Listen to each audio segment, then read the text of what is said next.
She's the host with the most, the voice of Pareena. She is, well, me. Hi, I'm your host Heatwave, and in today's lore episode, I'll be covering me.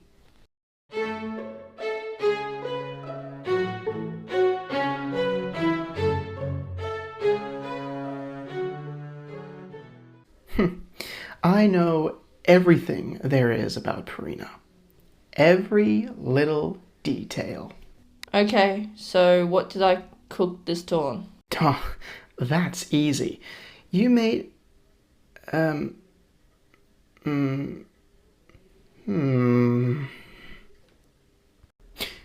back to the Wings of Fire spin-off series, Empire of Pareena.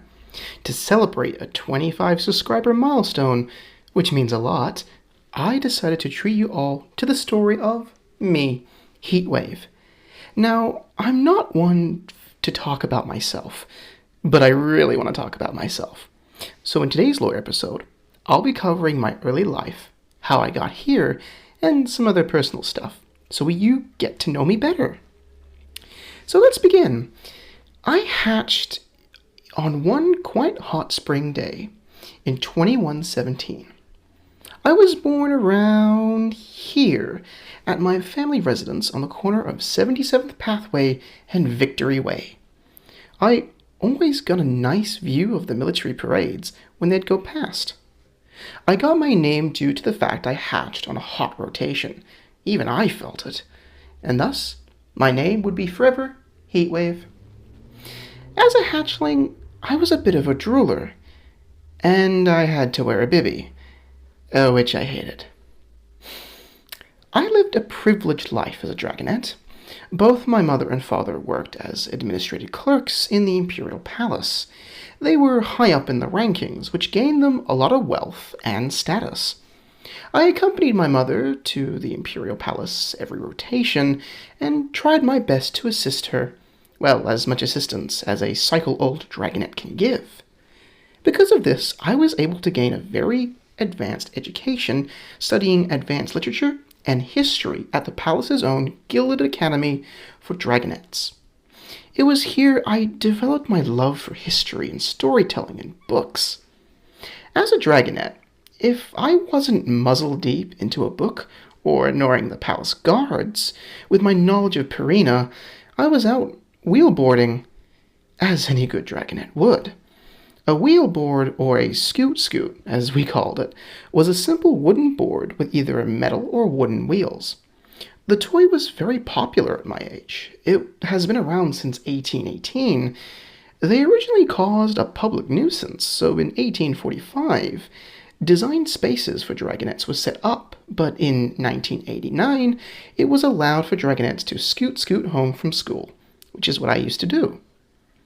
Coming home from school was my favorite part of each rotation. Every rotation at dusk, my favorite radio play would be broadcasted through our radio set. The daring and dashing adventures of Stinger the Sandwing. As commercial radios became more common in the Imperial household, they were not just used to broadcast information, but music and later audio entertainment. While The Adventures of Stinger was originally a set of dragonette storybooks, it was converted into a popular audio drama. I graduated school at the age of 8. From there, I helped out my mother for a few seasons until I got accepted into the Imperial Library located within the palace.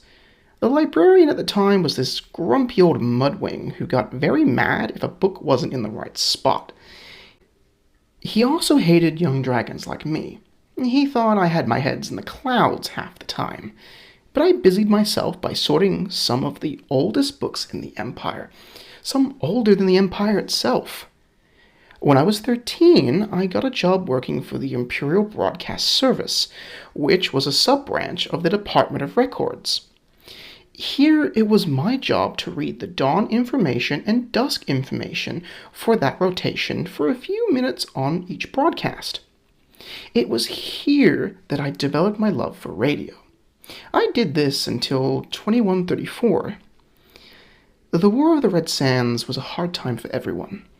While the truth was that we were winning the war, and I made sure to state that, but life on this said home front wasn't easy. All major population areas were under curfews at dusk till dawn. The nightlife of the first cities stopped. Every rotation, just before my dawn broadcast, I read paper after paper of military reports about how our troops were going. For the rest of the war, I did this. I wanted to be there, on the ground, out in the Mojave. I wanted to get the full story with my own eyes, to know if what I was saying on broadcast was actually happening. Were we winning? After the war, I was given the biggest and best tasks the Imperial Broadcast Service had ever given me. I was tasked with a signed paper from the Empress, no less, requesting me to produce a unique set of recording broadcasts to be used to educate and inform everyone, including non-dragons, about the Empire and Pareena. So here we are now.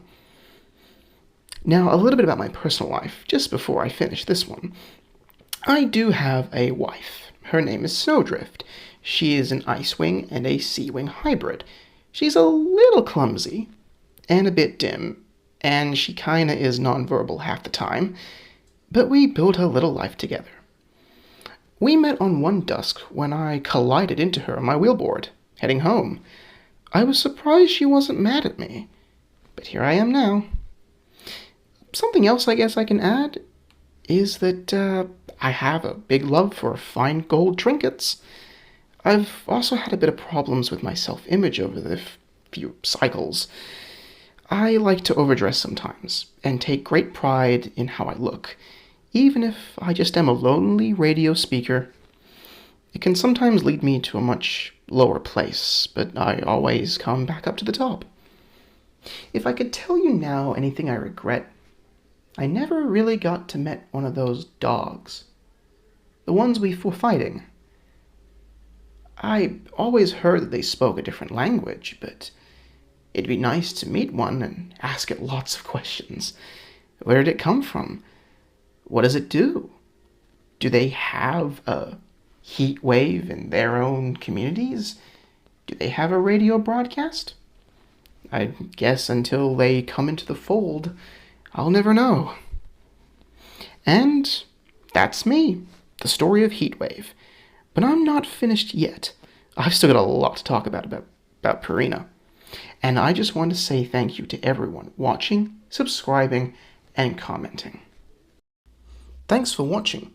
Please remember to leave a comment, like, or subscribe to help the algorithm present this content to a wider audience. And don't forget the channel goals with special rewards. This is Heatwave, signing off.